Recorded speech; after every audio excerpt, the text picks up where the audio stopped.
Hello. So this short video is to educate our DP students on the new economics syllabus, first assessment 2022. But before we delve into the syllabus itself, we would like to borrow the idea of Simon Sinek to ask ourselves, why DP economics? So I'd like you to pause the video and then reflect on why DP economics. There's a link that you can also listen to these experts, why they decided to be economics experts, and align it with your reason for studying the DP economics. There's also another important slide that enable you to go through some few activities with your colleagues to abreast yourself with the DP economics. For this presentation, we'll be looking at the nature of the subjects.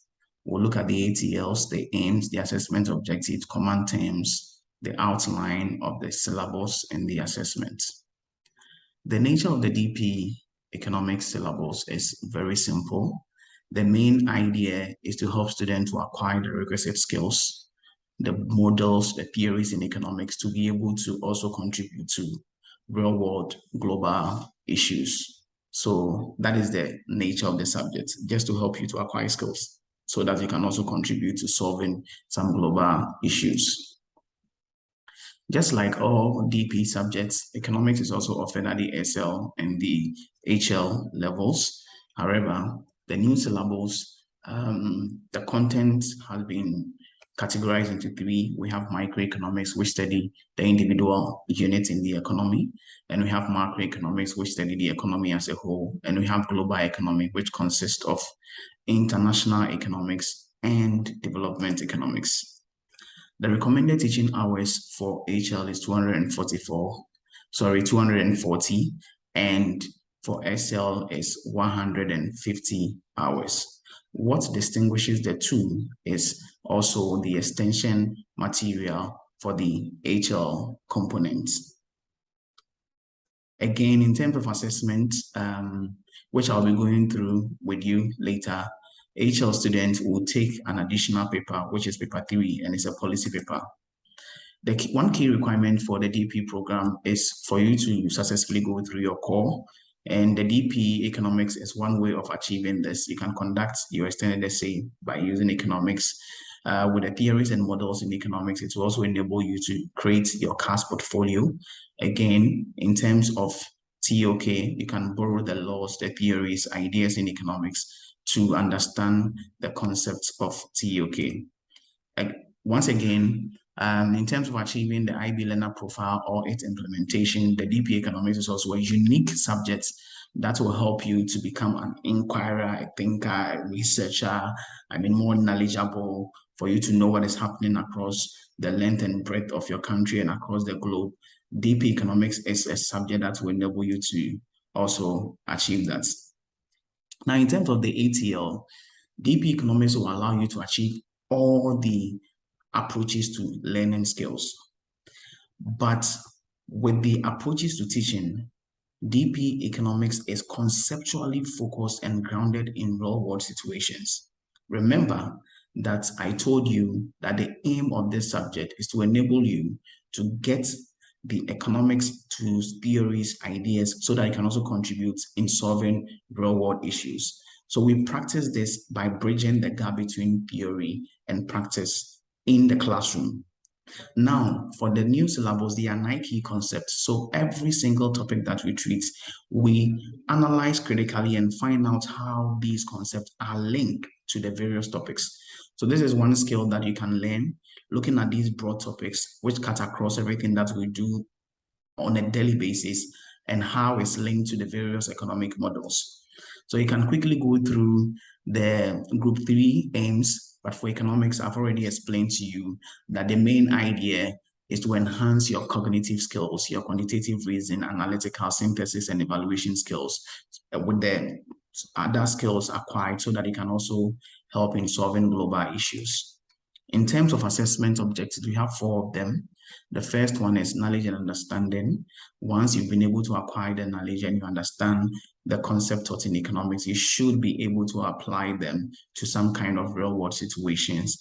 And in its application, in terms of the theories and policies, you should be able to evaluate and synthesize them. And the final one is how you are using the skills.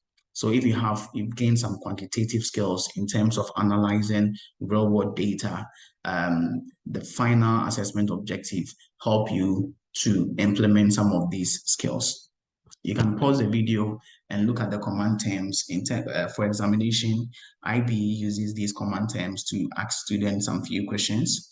In the next slide, which is this one, I've summarized the command terms against the assessment objectives. So if you look at assessment objective 1, that is knowledge and understanding, and some of the command terms or the key command terms are understanding, define, describe, list, outline, state. The previous slide will enable you to understand the details of all these command terms and what is expected of you as a student.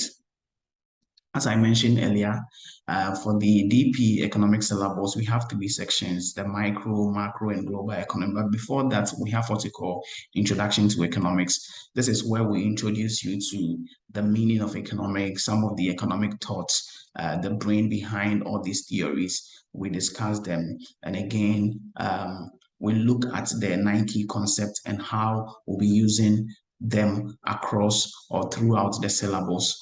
So for microeconomics, the teaching hours is 70 for HL and 35 for SL. For macro, is 75 and 40 for HL and SL respectively. Don't forget that there are extension topics for HL students. And if you look at global economy, it's 65 and 45 for HL and SL respectively. And once again, there are extensions. And both HL and SL students will prepare their portfolio, which is the internal assessment. So if you look at the assessment outline for SL students, we have 2 main papers. So paper 1, an hour and 15 minutes, paper 2, an hour and 45 minutes. The weight for paper 1 is 30%, and that for paper 2 is 40%. After that, you have to conduct your internal assessment, and the internal assessment is 30%. Don't forget that the internal assessment, you select your articles, one from micro, the other one for macroeconomics, and the third one from global economy. And each one of them, you have to prepare a commentary with maximum of 800 words. So kindly take note of that. For HL students, there is an additional paper called the policy paper for paper 3, and the weight for that is 30%. Because of that, the weighting for paper 1 and paper 2 changes for the HL students. So for paper 1, though the timing, the duration is the same, just like the SL, but the weight is 20%, and the weight for paper 2 is 30%. And there is a portfolio, which is your internal assessment, and the weight for that is also 20%. So just like the SL students, you have to take your time and also select your articles and write your commentary.